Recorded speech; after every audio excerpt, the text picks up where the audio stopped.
గ్రంథము 10వ అధ్యాయము 1 నుంచి 9 వచనం చదువుకుందాం. యెహెజ్కేలు గ్రంథము 10వ అధ్యాయము 1 నుంచి 9 వచనం చదువుకుందాం.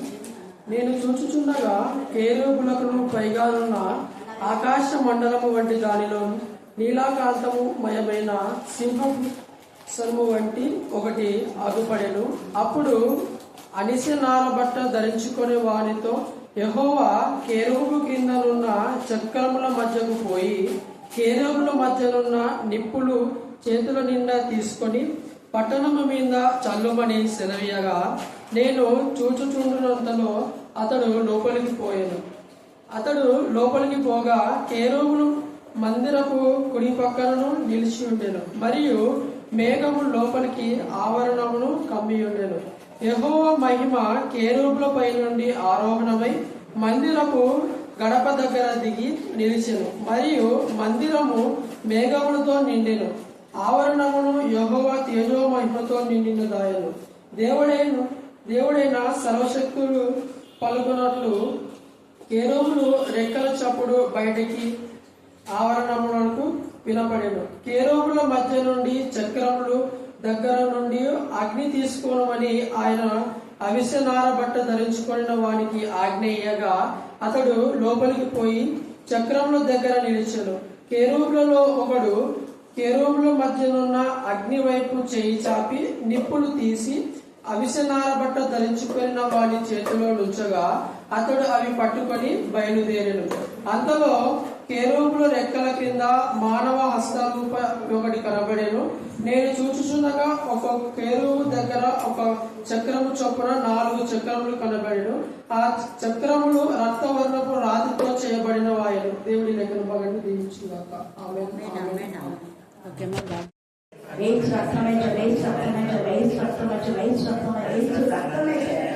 దేవా, మీ రక్తంలో నా ప్రభావం మీ ఉచితమైన కృప చొప్పున ఇక్కడ చేరిన ప్రతి బిడ్డకు నెమ్మది సమాధానం కలుగ చేయుగాక. దేవానాథని మీ స్వరూప దర్శనం మీరు కలుగ చేయుగాక. దుష్ట శక్తులు, దురాత్మల, ప్రేతాత్మలు లైవంగా స్తోత్రం ప్రత్యేకించిన నా ప్రభ దిగిచ్చిన ప్రభ నా తండ్రి, మరి మాకు శక్తి బిడ్డలకు వచ్చే ఎంతో కలవరం ప్రభు నా తండ్రి, వాళ్ళ కలవరాన్ని తొలగించడానికి అతి త్వరలో నా ప్రభ బిడ్డలు కావాల్సిన అందరి దేవ కౌన్సిలింగ్ అందరూ మీ దయచమని ప్రార్థిస్తున్నా. దేవా, మీ కృప ఇవ్వచేయండి. కనికరించండి.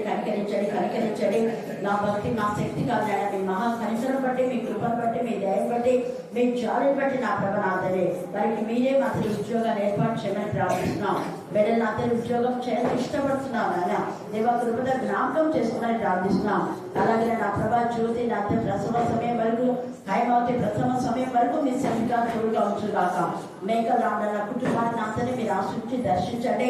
దేవా, అప్పుడు నా మొదటి ఆధ్యాత్మిక జీవితం మా బిడ్డలందరికీ కూడా మీరు దయచమని ప్రార్థిస్తున్నాం. ఏ ఒక్కరు పడిపోవడం మీకు ఇష్టం లేదు తండ్రి. స్తోత్ర దేవా, ప్రతి ఎవరి బిడ్డ వాక్యంలో ప్రాంతంలో ఎదుగుదానికి జ్ఞానం, వివేకం మీరు దయచమని చీకశక్తులు నన్ను వేసిన గద్దించి పాత్రలుగా బంధించమని ప్రార్థిస్తున్నాం. దేవా, ఎవరి బిడ్డ తమ ఎవరి జీవితం నీకు సమర్పించడానికి మీకు దాయిచ్చు. సమయమందు అసమయమందు వాక్యం ప్రకటించే మోక్షక్తి మీరు దయచమని ప్రార్థిస్తున్నాం. వాక్యం తరచుగా చదవడానికి మీ కృప సందాయించండి. ఎక్కువగా చదవడానికి మీ కృప దాయించండి. దేవా, సమయం ఉన్నప్పుడంతా నా ప్రభానితో మాట్లాడే అవకాశం మీకు దాయించండి బాగా. దేవా, మీకే స్తోత్రం. అయితే నీకు ఉచితమైన కృప చొప్పున దేవ ఎంత గొప్ప ధన్యత నా ప్రభా కరుణాపీఠంలో మీ బిడ్డలు ఇచ్చారు. ప్రతి దినం ఈ వాక్యం వినే ఈ యొక్క ధన్యత మాకు ఇచ్చినందుకు మేము స్తుతిస్తూ, ఎంతమంది ఎంత ఎక్కువ వాక్యం విన్నారో అంతగా మాత్రమే వారి హృదయాలు మీరు ఆశ్రయించండి, బలపరచండి. అంటే వారి హృదయాలు తెరిచి వారి హృదయంలో మీరు సింహాసన ఆస్తులు కమ్మని ప్రార్థిస్తున్నాం. తండ్రి అయిన దేవుని యొక్క స్వరూప దర్శనం ఏం చెప్పండి? యెహోవా యొక్క స్వరూప దర్శనం ఇక్కడ చూస్తున్నారు. 1వ అధ్యాయంలో కూడా ఇది ఉంది, కానీ 1వ అధ్యాయం కంటే 10వ అధ్యాయంలో చాలా చాలా తేటగా ఇక్కడ యెహెజ్కేలు రాస్తున్నాడు. యెహెజ్కేలు స్వరూప దర్శనం చూస్తున్నాడు కాబట్టి ఇంత తేటగా రాశాడు. ఉదాహరణకు ఒక వ్యక్తిని మనం ఒకసారి చూస్తాం. ఒకసారి చూస్తే ఆ వ్యక్తి యొక్క స్వరూపం నాకు బాగా గుర్తుంటుందా? చెప్పాలి, బాగా చెప్పాలి, ఉంటుందా? నాకే ఎంతమంది నా స్టూడెంట్స్నే నేను గుర్తుపట్టలేకపోతున్నాను. వాళ్ళు ఎక్కడెక్కడో తెలుసాడు మేడం, మీరు అప్పుడు ఇట్లా అని చెప్తుంటారు, జరిగిన విషయాలని చెప్తుంటారు. మేము ఇలా దీంట్లో వీకుంటే మ్యాథ్స్లో మీరు మళ్ళీ సపరేట్గా మాకు గైడెన్స్ ఇచ్చినారు, అది ఇది ఇంగ్లీష్లో ఎక్కువ మేము ఇంగ్లీష్ బాగా చదువుతున్నాం, నగేష్ ముఖ్యంగా నగేష్ టీచర్ ఉద్యోగం వచ్చినప్పుడు చర్చిలో అందరి ఎదురు సాక్ష్యం చెప్పినాడు. ఎంత కృతజ్ఞత చూడండి. హల్లెలూయా, హల్లెలూయా. రేపు ఇండిపెండెన్స్ డే అప్పుడంతా నగేష్ పిలిపిస్తూ ఉండేది. చిన్నారు గుర్తుందా లేదా? చిన్న వచ్చినారు అన్ని ఇండిపెండెన్స్ డేది రాస్తూ ఉండేది నగేష్, నవీన్. చాలా మంచి రైతు. తర్వాత అలంకరణ చేసేది కూడా వాళ్ళే. జెండాలు అవి ఇవన్నీ ఫ్లాగ్ తెచ్చి ఫ్లాగ్ వేస్తే ఖచ్చితంగా పిల్లలు మా యూత్ అంతా వస్తూ ఉంటారు. అంటే యూత్ అంటే అప్పుడున్న స్టూడెంట్స్. ఒకప్పుడు నా స్టూడెంట్సే వీళ్ళకు పెద్దలు అనమాట, వీళ్ళు చిన్నలు ఉన్నారు. ఎందుకు చెప్తున్నానంటే పదే పదే పదే చూడడం ద్వారా అది మన మైండ్లో ఏమైపోతుంది, ఫిక్స్ అయిపోతుంది. మీరు ఒక ప్రశ్న జవాబు నేర్చుకోవాలంటే ఒకసారి చదివితే మీకు వస్తుందా? అది రాదు కదా. మరి మీ పరీక్షల గురించి అంత శ్రద్ధ కలిసి రాత్రి పగలు బట్టి కొట్టి కొట్టి కొట్టి అంత బట్టి కొట్టినా కూడా అక్క ఎన్నిసార్లు బట్టి కొన్నా కొంచెం మర్చిపోయినా అంటున్నారు. మరి ఈ లోకం యొక్క చదువు ఇవన్నీ కూడా ఈ లోకంతోనే అంతమైపోతాయి.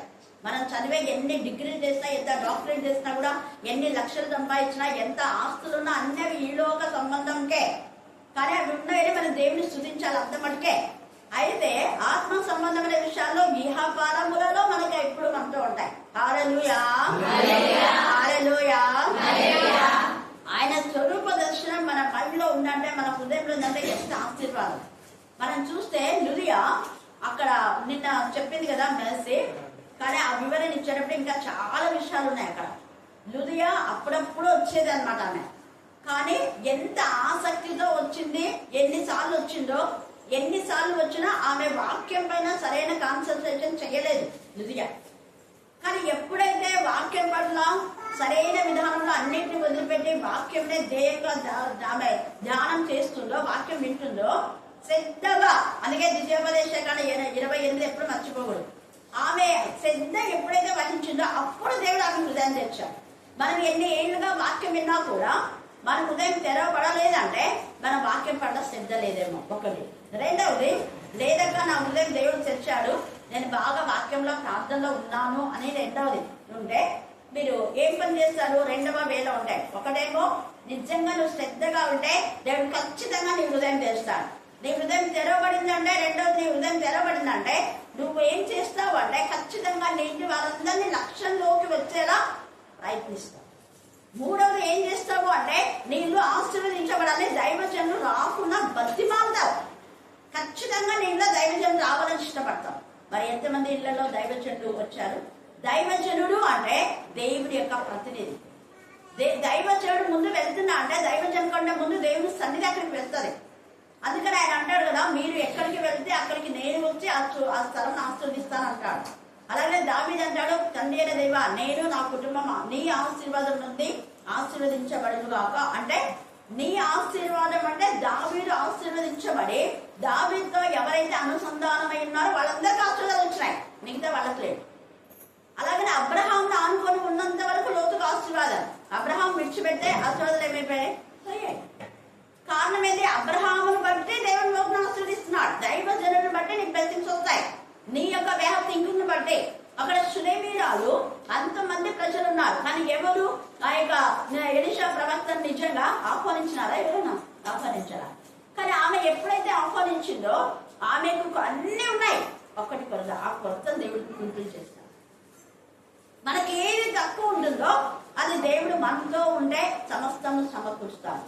అందుకనే అక్కడ నిజంగా దైవజనుడు ఎప్పుడైతే అక్కడ సారెపదు విధవరాలు కూడా మనం చూస్తే ఎంతమందో విధవరాలు ఉన్నారు, కానీ ఆ సారెపదు విధవరాలు యొక్క కుమారుడే యోనా. మీకు తెలుసా ఈ విషయం? యోనా సారెపదు విధవరాలు.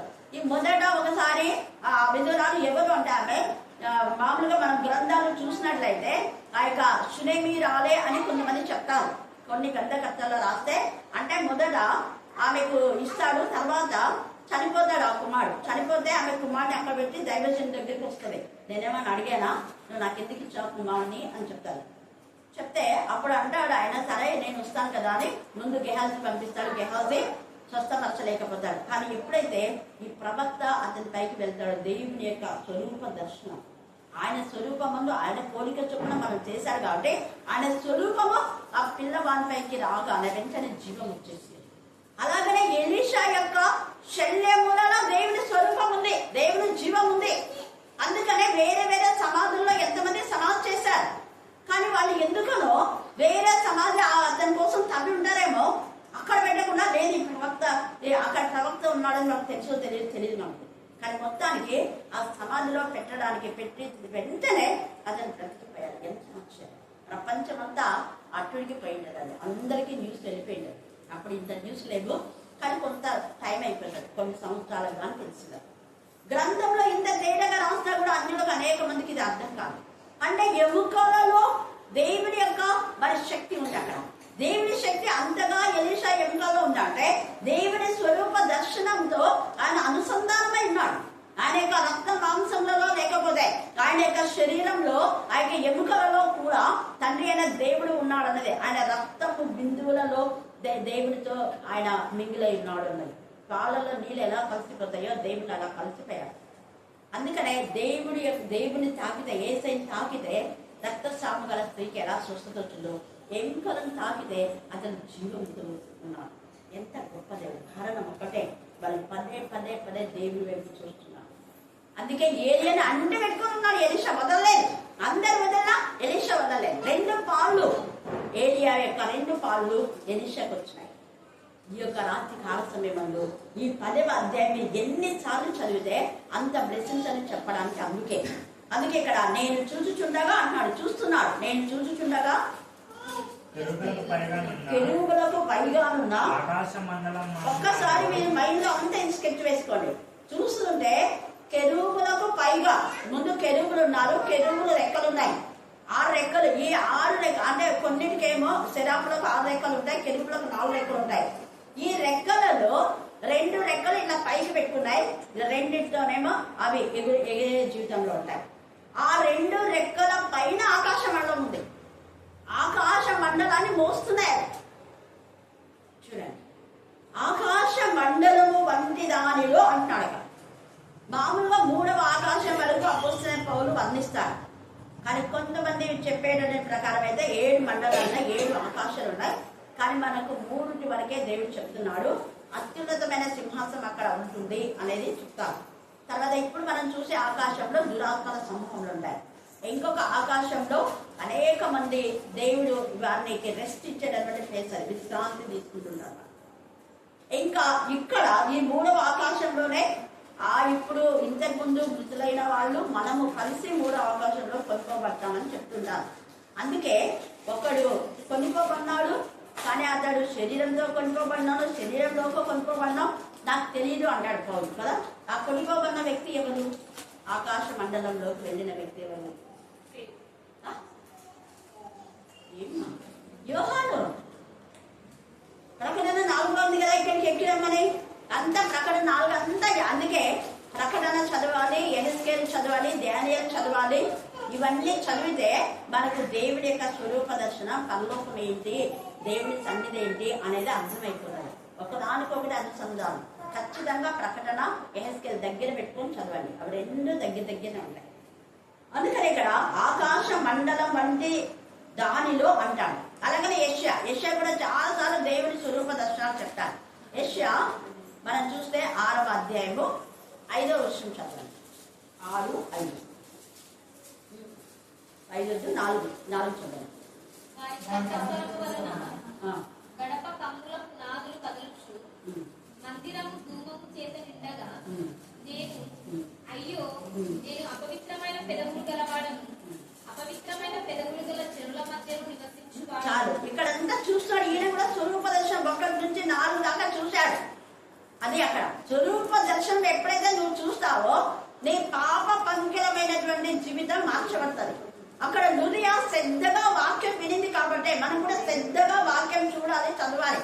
అందుకే దావీదు అన్నాడు, ఆశ్చర్యమైన సంగతులు నేను తెలుసుకునేలా చూసేలా నా కన్నులు తెరుగుదేమో అంటాడు. ఆత్మ నేత్రములతో అక్కడ చూశాడు. అంతవరకు ఆయనకు ఆ దర్శనం లేదు. ఎప్పుడైతే దేవుని దర్శనం చూశాడో వెంటనే ఇక్కడ యెషయా నేను పాపం చేశానని ఒప్పుకుంటాడు, తప్పుకోడు, శుద్ధి చేయబడతా. అక్కడ లురియా కూడా వాక్యం వినింది కాబట్టి ఆమె ఎప్పుడు ఒప్పేస్తుందా, ప్రతిదీ ఒప్పేసుకుని శుద్ధి చేయబడింది కాబట్టి దేవుడు ఆమె హృదయాన్ని తెరిచిన ఆమె హృదయాన్ని దేవునికి ఆలయంగా చేసింది మొదట. తర్వాత తన ఇంటికి దైవజనులు రావడం ద్వారా ఆ ఇల్లు దేవుని ఆలయంగా మారబడింది. అది దేవుని యొక్క సేవకులు వస్తే నీళ్లు దేవుని ఆలయంగా మార్చబడతాయి. హల్లెలూయా, హల్లెలూయా, హల్లెలూయా. తర్వాత మనం ఇక్కడ అంటున్నాడు కదా, అదే ఆకాశ మండలం వంటి దానిలో అని ఇక్కడ ఉంది. అక్కడ మనం వేషాలు చూస్తే నీలాకాశ, నీలకాంతమయమైన అని ఉంటుంది.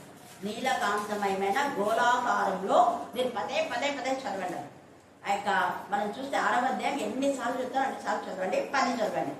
6వ అధ్యాయం యెషయా, యెహెజ్కేలు 1వ అధ్యాయము, యెహెజ్కేలు 10వ అధ్యాయము, తర్వాత ప్రకటన 8వ అధ్యాయము, ప్రకటన 4వ అధ్యాయం చదవండి. మీకు అన్ని కూడా తేటగా అక్కడ అర్థమైపోతాయి. ఆకాశ మండలం వంటి దానిలో నీలకాంతమయమైన సింహాసనం వంటిది ఒకటి అగుపడెను.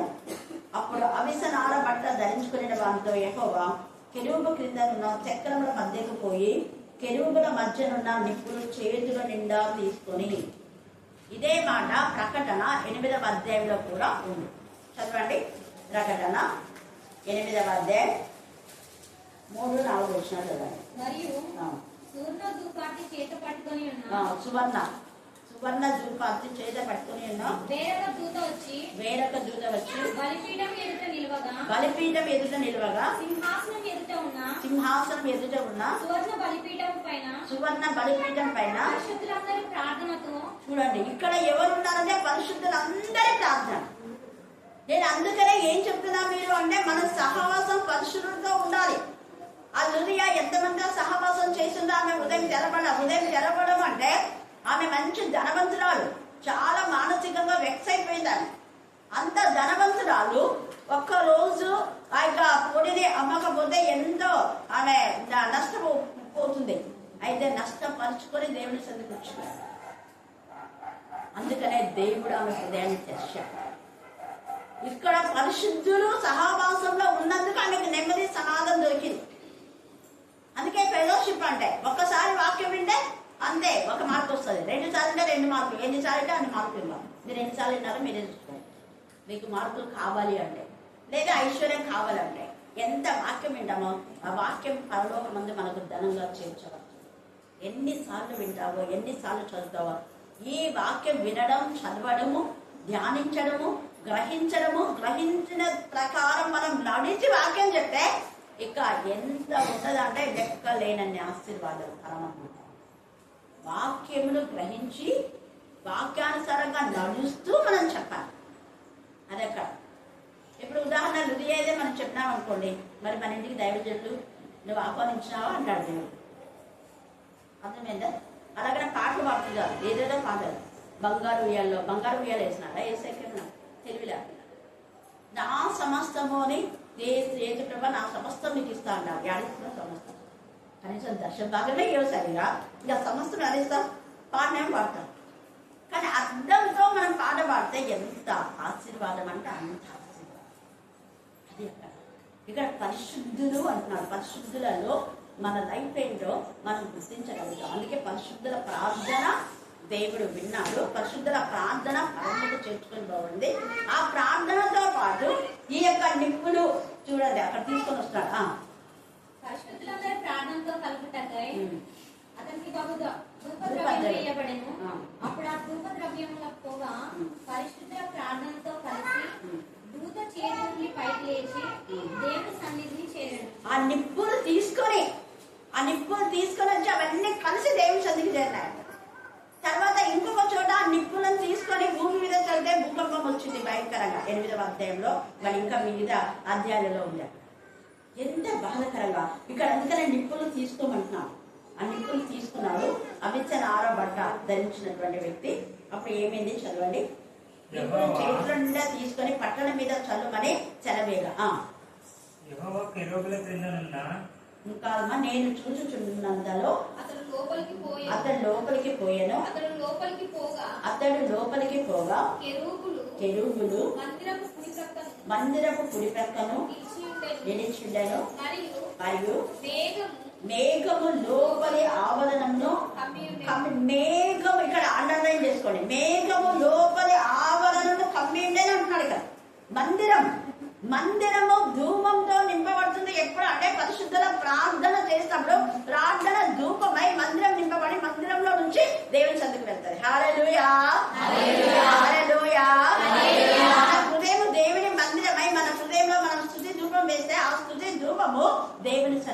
చేస్తారు. ఎలాగా? యేసై మన కోసం విజ్ఞాపన చేస్తున్నాడు. యేసై విజ్ఞాపన, మన స్తుతి, ధూపం కలిసి దేవుని సన్నిధి నుంచి వెంటనే బ్లెస్సింగ్స్ వస్తాయి. డానియేల్ ప్రార్థిస్తూ ఉంటేనే ఆన్సర్ వచ్చేసింది. On the way. ఇంకా ఆమె అనలేదు. దానియేలు ప్రార్థిస్తున్నాడు. దానియేలు పక్షంగా విజ్ఞాపన ఆత్మ ఉచ్చరింప శక్యం కాని భూములతో మనం ఎలా ప్రార్థించాలో మనకు తెలియదు.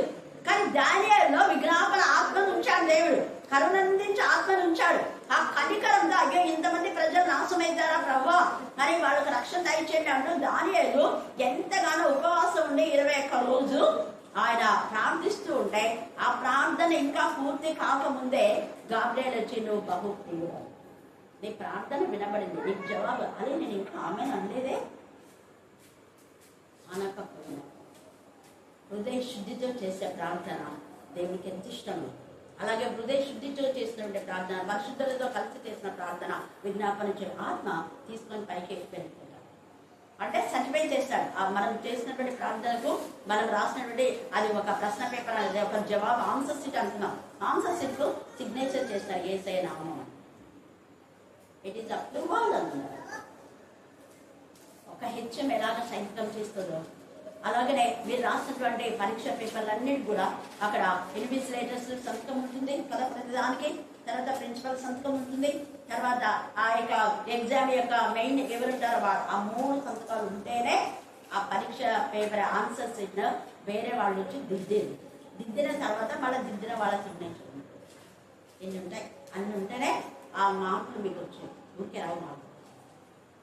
అందుకే ఈ సమయంలో మనం జ్ఞాపకం చేసుకోవాలి. తండ్రి అయిన దేవుని యొక్క సన్నిధిని మనం వణికే వారంగా ఉండాలి. యెహెజ్కేలు 1వ అధ్యాయం 4వ వచనం వల్ల మీకు గుర్తు చేస్తున్నా, చదవండి. 1:4.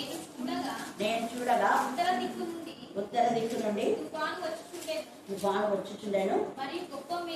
ఇక్కడ చూడండి, ఉత్తర దిక్కు నుండి తుఫాను. నేను ఛాన్సాలు మీకు ఏం చెప్తాను, బైబుల్ స్టడీ అంటే జరుగుతున్న విషయాలే దేవుడు మనతో మాట్లాడతాడని. అవునా కదా? మన క్రమంగా వరుస క్రమంలో ధ్యానిస్తున్నావా? ఎక్కడంటే ఎక్కడ ధ్యానిస్తున్నామా? గట్టి చెప్పండి. వరుస క్రమంలో ధ్యానిస్తున్నాం కదా. అందరికి ఒకే చెప్పారా? యెహెజ్కేలు బుధవారం ముందు ఎప్పుడు అక్కడ జరిగేదే సేమ్ అదే. అలాగనే శుక్రవారం కూడా, ఒక్కొక్కసారి సండే కూడా ధ్యానం చేస్తాం. మిగతా టైంలో లూకా, అది కూడా వరుస క్రమంలోనే, ఎక్కడంటే ఎక్కడ కాదు. లూకా అయిపోతేనే మళ్ళీ యోహాన్ అయిపోతేనే మళ్ళా వేరేది అలాగా.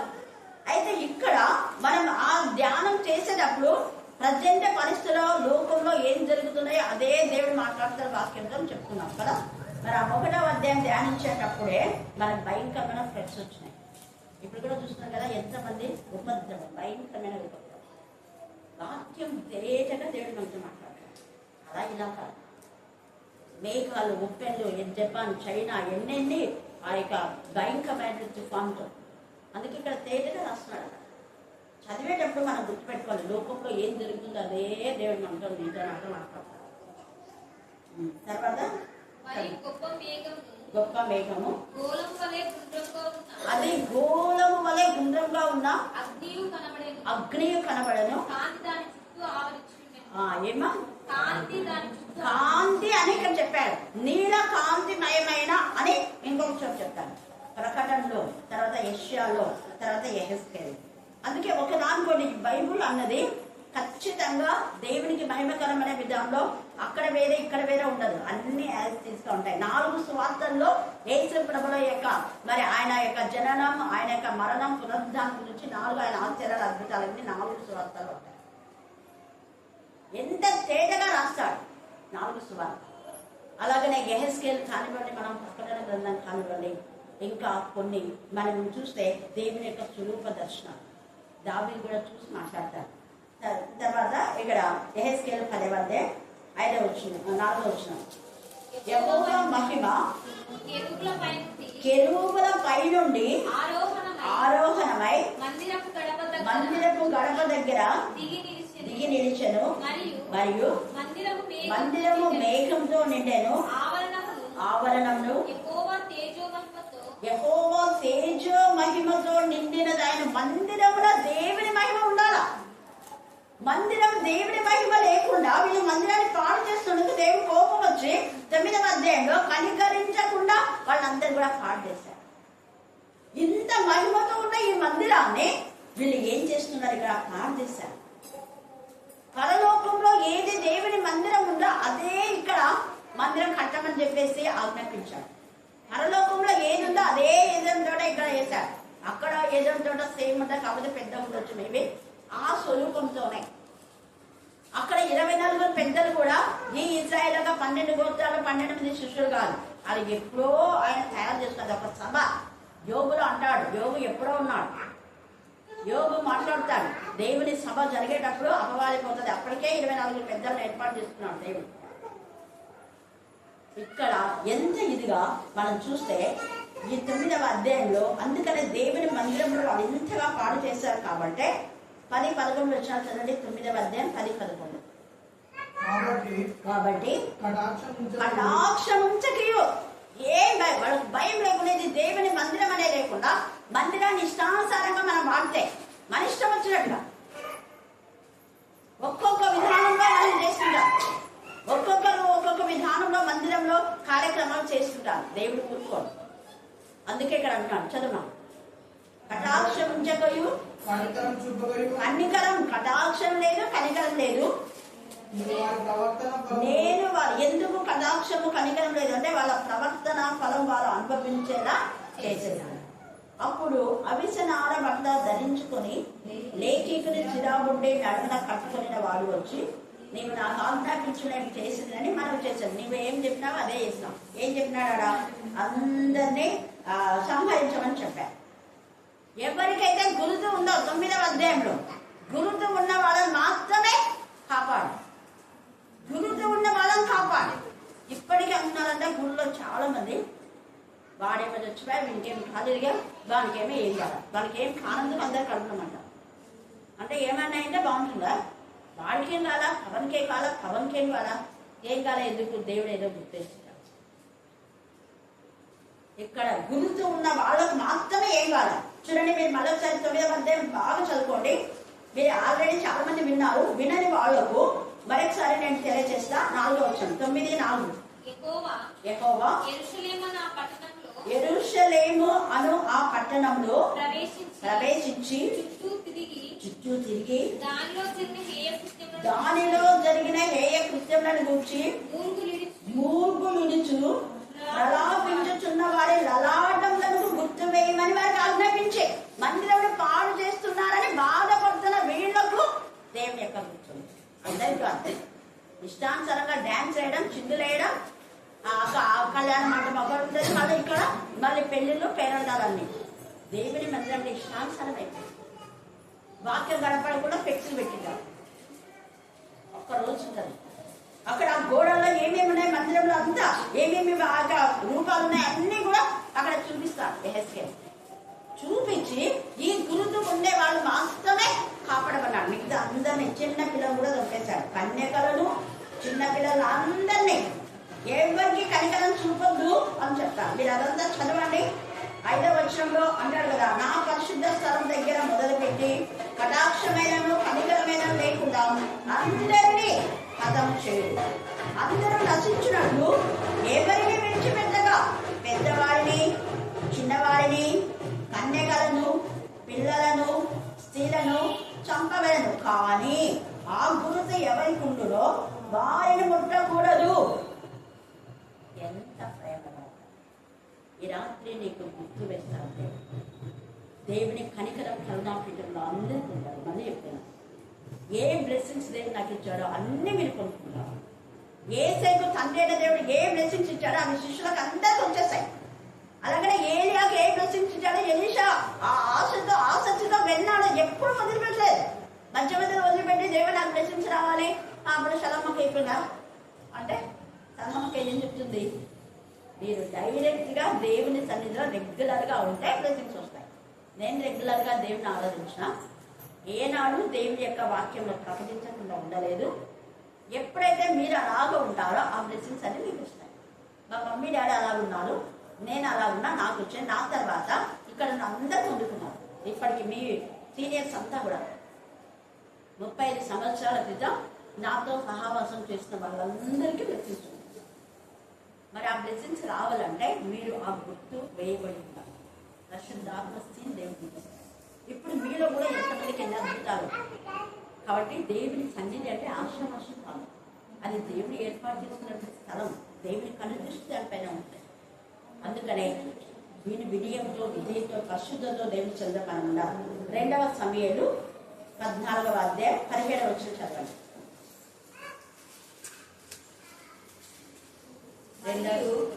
నీ దేవుడైన యెహోవా నీకు తోడై ఉన్నాడు గనుక నా ఏలిన వాడవను రాజముకు నీవు దేవుని దూత వంటి వాడవై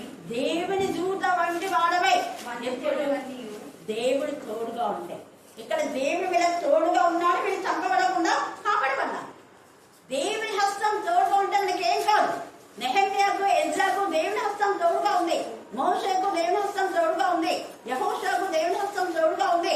అందుకే ఆకాశ శక్తులు కదిలించబడ్డాయి. హల్లెలూయా, హల్లెలూయా. తర్వాత 24 2వ సమూయేలు 16వ వచనం. 2వ సమూయేలు 24వ అధ్యాయము 16వ. దూత యెరూషలేము పైన హస్తం చాపి నాశనం చేయబోయినప్పుడు యెహోవా ఆ కీడును గుర్తి సంతాపపడి ఇంకా చాలంటాడు. చూసారా, దావీదు దేవునికి వ్యతిరేకంగా, దేవునికి పక్షపాతం అనేది లేదు. ఎవరైనా ఒకటే. దావీదు దేవునికి ఎంత ఇష్టడో, దావీదు దేవుని హృదయానుసారుడు అయినా దేవునికి విరోధమైన ఒకే ఒక పాపం అక్కడ బత్షెబా విషయంలో చేసి నిర్దోషైన ఉరియాను ముందోళ్ళు పెట్టి చంపించాడు. ఎంత ప్లాన్ గా చేశాడు. అసలు అది చదవండి మీరు, ఎంత ఏడుపు వస్తుందో, అసలు బాధ అనిపిస్తుంది. ఎందుకు దావీదు ఎంత నిజమైన పనికి దిగజారినాడు అనిపిస్తుంది. అసలు ఉరియా చనిపోయే వరకు కూడా ఎన్ని ప్లాన్లో అన్ని ప్లాన్ చేస్తాడు. ఓ నువ్వు బాగా అన్నం తినేసి నీ భార్యతో మీ ఇంటికి వెళ్ళిపో అంటాడు. యుద్ధం ఆడ జరుగుతుంటే ఎట్లా పోతాను రాజు గారు అంటాడు. అని పోవు, ఇంకా పోలేదు ఎలాగా అని చెప్పేసి ముందు అంతా ఒక ఉత్తరం రాసి పంపించి యోవాబుకు ముందోళ్ళని పెట్టి ముందు పెట్టి ఉరియాని చంపించేసాయి అంటాడు. అది ఒకరోజు మీకు గుర్తు. అందుకే నిరపరాధ రక్తం చిందించావు కాబట్టి నువ్వు దేవుని మందిరం కట్టడానికి వీల్లేదు. నువ్వు నాకు ఇష్టమైన వాడివే, నేను నిన్ను ఏర్పాటు చేసుకున్నా. అక్కడ గొర్రెలను చెప్పడానికి నేనే నీకు సాయంగా ఉన్నా. ఈ యొక్క కింగ్స్ మరి తర్వాత సౌలు నుంచి నేను ఎన్నిసార్లు కాపాడినా నేను నిన్ను ఎవరి చేతికి నిన్ను అప్పగించారా. ఇప్పుడు రాజు చేస్తే నువ్వు గర్వంతో అహంకారంతో నేను రాజు కదా ఏం చేసినా చెప్తుంది అనుకుంటున్నావా. అలాగనే ఉద్యోగం వచ్చిన తర్వాత మీరు కూడా గర్వం చూపించారు. మళ్ళీ చదువుకున్నప్పుడు ఎలాగ దేవునికి భయపడతాం. ఉద్యోగం ఇచ్చిన ఉండాలి, రిటైర్డ్ అయినా ఉండాలి. ఉద్యోగం చేసినప్పటి నుంచి రిటైర్డ్ వరకు యథాప్రకంగా దేవుని సేవిస్తే ఎంత ప్రేమ గల తల్లి అంటే ఆయన ప్రేమ వర్ణించాలి. నువ్వు ఒకటి అడిగితే 10 ఇస్తాడు దేవుడు. అంత ప్రేమ, అదేంటి 100 కూడా ఇస్తారు. అంత ప్రేమ గల తల్లిని ఎప్పుడు తక్కువ అంచనా వేయలేదు. దావీదంటే ఎంత ఇష్టం, కానీ తప్పు చేస్తే దేవుడు అసలు తాళించాడు. అన్ని సమకూర్చున్నాడు. దేవ అంత బంగారము ఇనుము రాయి అంత ఇంత సంపాదించిన నేను కట్టాలి కదా అని అంటే నువ్వు కట్టడానికి వీల్లేదు. నువ్వు నిర్దోషైన ఉరియాన్ని చంపావు కదా, నిర్దోషైనటువంటి రక్తాన్ని చిందించావు. అక్కడ నేను అనుకుంటే ఆ ఉరియా ఒక్క మాట కూడా మాట్లాడాలి. ఉరియా దేవుని సన్నిధిలో ఆనందిస్తున్నాడు. నిష్కారణంగా చంపేశాడు. ఎంత నిర్దోషిని చంపాడు. ఆ శిక్ష చంపినటువంటి యోబాబు కూడా వస్తుంది. దావీదు చెప్తాడు. అంటే ఇక్కడ అర్థం ఏంటంటే చంపే వాళ్ళ శిక్ష ఉంటుంది, చంపించే వాళ్ళకి కూడా శిక్ష ఉంటుంది. చాలా మంది పిల్లలను చంపేస్తున్నారు. డాక్టర్స్, నర్సులు ఆ పిల్లలు చంపడానికి కారకులైన తల్లిని, ఆ తల్లికి మళ్ళా ప్రేరేపణ కలగజేసిన తల్లులను అందరినీ శిక్షిస్తారు. వాక్యం చదవండి. వనకాలి మనం దేవుడు అంటే అజ్ఞానం పాపం ఎక్కడ దాచుకో. నేను చేసింది ఎవరు తెలుసుకోలేదులే, ముందలను బట్టి ఉరియాన్ని చంపించేసినాను, ఎవరు తెలియలే అంటున్నాను. పాపం నాకంతా హక్కు వచ్చి చెప్పేసరికి ఇంకా అయిపోయింది. కాళ్ళ మీద పడిపోయాడు. ఆ మనుషుడు నువ్వే అన్నాడు. ఒప్పేస్తున్నారు. చచ్చిపోయే వరకు చచ్చేస్తాను. కానీ ఇక్కడ దూర చేసింది మాత్రం లెక్కించదుందంటే లెక్కించాను. లెక్కలేసాడు కాబట్టే ఈ శిక్ష. అందుకే దూదకు అంటున్నాడు ఇంకా కనికరంతో ఇంకా చాలు చాలు అన్నాడు. యెహోవా దూత కాబట్టి ఈ రాత్రి కాల చదువులు ఇంకా చాలా చాలా ఉన్నాయి మనం నేర్చుకోవాలంటే. తర్వాత మనం ధ్యానం చేసుకుందాం, సమయం లేదు. కాబట్టి అదే అధ్యాయం ఎన్ని మర్మాలు ఉన్నాయంటే అసలు ఒక్క వచ్చినవే మనం వారం రోజులు చేసుకోవచ్చు. ఒక్క వచ్చిన వారం రోజులు. కాబట్టి చదవండి చదవండి చదవండి. దేవుడు వివేకం బాగానే దీవించి ఆశీర్వదించి కాక ఆమె ఆమె. ఈ సమయం అంతా ప్రార్థన. మన మధ్యలో ఉన్న అక్క మనల్ని ప్రార్థన మేఘ కమలన్న గారు అక్కడనే ఆడ మైకి పడ్డారు.